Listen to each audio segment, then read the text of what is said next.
Lockdown ने सिखाया सबक। रीनू थी एक नंबर की आलसी, लेकिन शादी के बाद घर के सारे काम की जिम्मेदारी उस पर आ गई। एक दिन रीनू किचन में बड़बड़ाती है, हे भगवान, कितना अच्छा होता कि पूरे घर में सिर्फ सोने का कमरा होता और टीवी वाला कमरा और खाने वाला कमरा। ये किचन की रचना क्यों कर दी भगवान। अरे आलसी औरत, जल्दी से नाश्ता और खाना तैयार कर दो। बच्चों को और मुझे काम पर और स्कूल निकलना है। सुना है विदेश में डब्बे में बंद खाना आता है, बस खोलो और खा जाओ। कितनी अच्छी जिंदगी है ना वहाँ की, काश मैं विदेश में पैदा होती।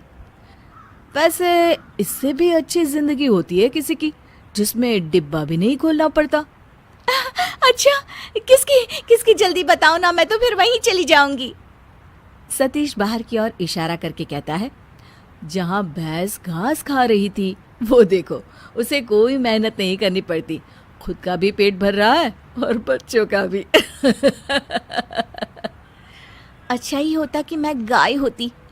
रीनू की आलसपना दिन पर दिन बढ़ता ही जा रहा था कि एक दिन रीनू की सहेली उससे मिलने आती है।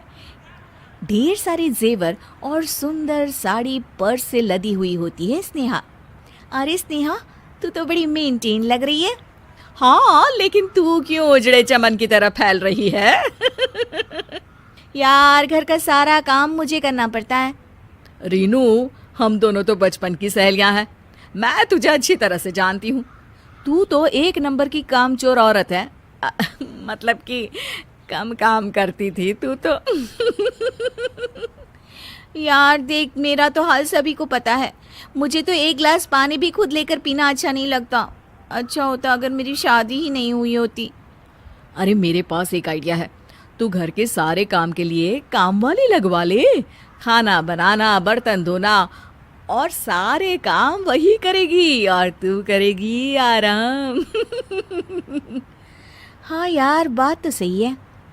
अब स्नेहा के आइडिया से रीनू ने घर में काम वाली लगवा ली। एक दिन, मैडम पगार दो। पगार? अरे 1 महीने बाद आना। हो गया ना मैडम 1 महीना, अब क्या अगले साल आऊं क्या? क्या 1 महीना भी हो गया? आराम इतना मिला कि 1 महीना कैसे गुजर गया पता ही नहीं चला।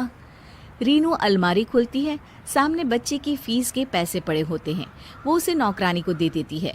अब फिर रीनू के दिन अच्छे से कटने लगते हैं कि तभी एक दिन चिंटू कहता है, माँ, आज मेरे स्कूल में इतनी बेइज्जती हुई। ओ बेबी वेट, रानी जरा बाबा को जूस देना और मुझे कॉफी।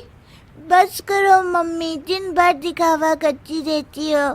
स्कूल की फीस पिछले 2 महीने से नहीं दी है आपने, इस बार भी नहीं दी तो नाम कट जाएगा।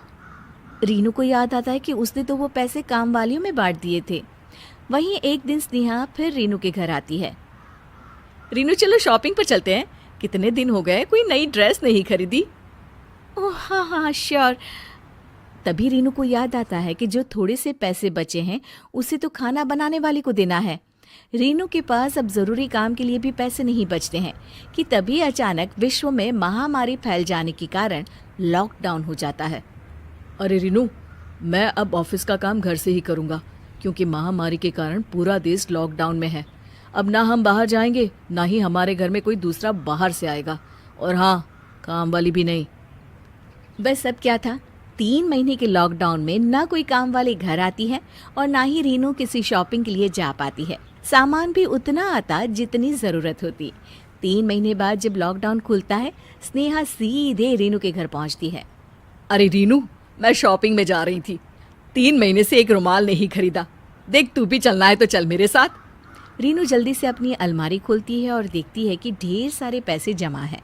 वो मन में सोचती है कि अरे वाह, थोड़ा इसे काम खुद करके मैं कितने पैसे बचा सकती हूँ। वो स्नेहा के पास जाती है और कहती है, हाँ हाँ स्नेहा चल, मैं तो आज सोने की झुमके लूँगी। अरे लोगों को लॉकडाउन में पैसों की किल्लत हो गई, और एक तू है जो सोने के झुमके लेने की बात कर रही है। ऐसा क्या खजाना लग गया है तेरे हाथ? अरे बहन, मेरे हाथ मेहनत का खजाना लग गया है। मेहनत का खजाना? ये क्या होता है? तू नहीं समझेगी, चल शॉपिंग पर। और दोनों निकल जाती हैं शॉपिंग के लिए।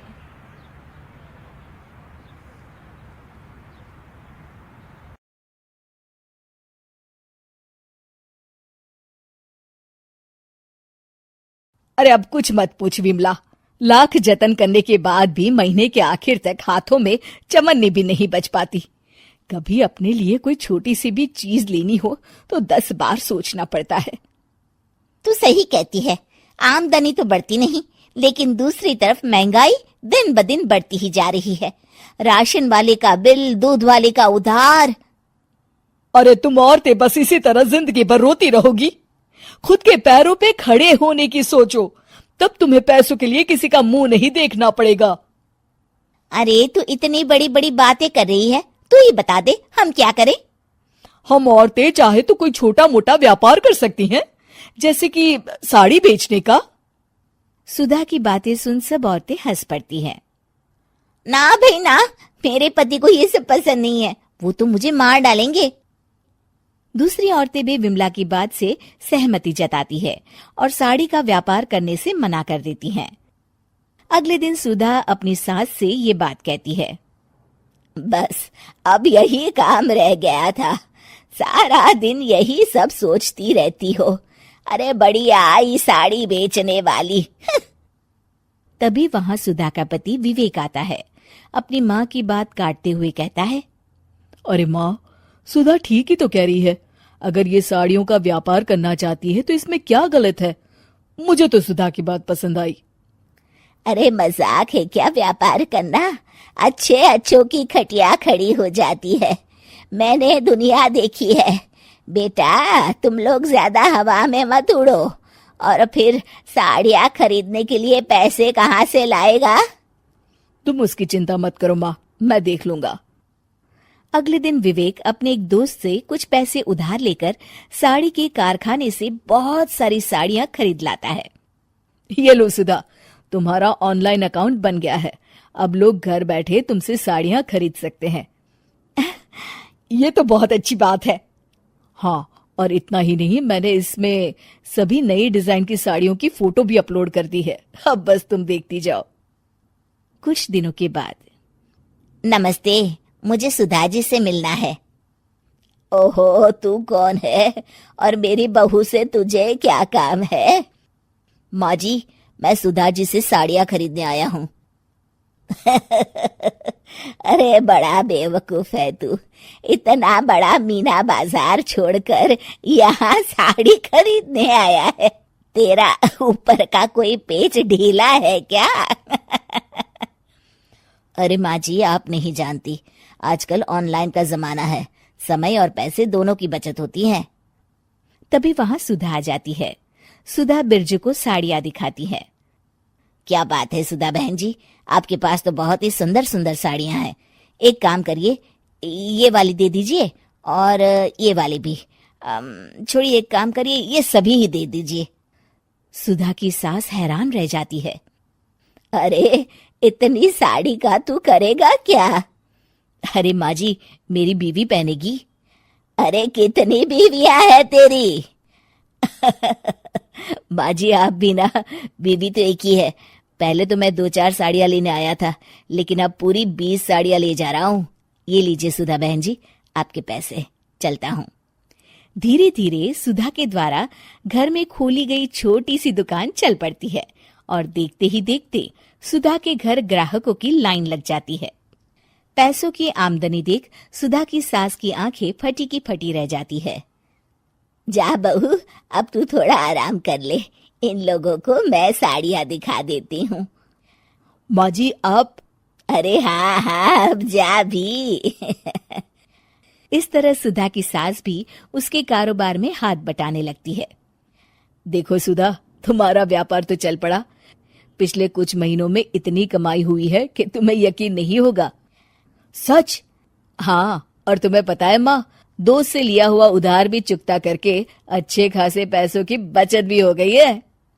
सुधा की सास अपनी बहू और बेटी की कामयाबी पर बड़ा खुश होती है। बहू की तरक्की देख के मैं बहुत खुश हूँ बेटा। तूने साबित कर दिया कि अगर पति का सपोर्ट मिले तो पत्नी कुछ भी कर सकती है। जी माँ जी, आपने बिल्कुल सही कहा।